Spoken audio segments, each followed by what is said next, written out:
Chúng tôi là những cướp biển thực thụ. Đây là một cái lời trả lời đanh thép trước báo chí của Tổng thống Donald Trump khi ví hải quân của mình trên eo biển Vịnh Hormuz là những tên cướp biển thực thụ. Ôi giời ơi, thế này đến cái nước này rồi tự nhận mình là cướp rồi thì bây giờ mà bỏ một số thành phần vẫn hai lý do là nếu như mà để Iran nó có vũ khí hạt nhân ấy, thì thế giới này như thế nào các kiểu ấy, Mỹ phải ra tay để diệt trừ hậu họa và coi Iran như một kẻ khủng bố. Ok,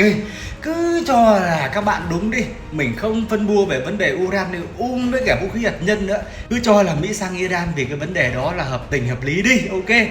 thế còn cái lý do tại sao lại tự nhận mình là cướp biển, tại sao lại phong tỏa một cái eo biển mà từ trước giờ nó chưa bao giờ đóng, và bây giờ tự nhận mình là cướp biển, có cái quyền thu giữ nắm giữ các cái tàu dầu đi qua khu vực này và đưa về Mỹ là thế nào? Bây giờ các bạn bênh kiểu gì đây?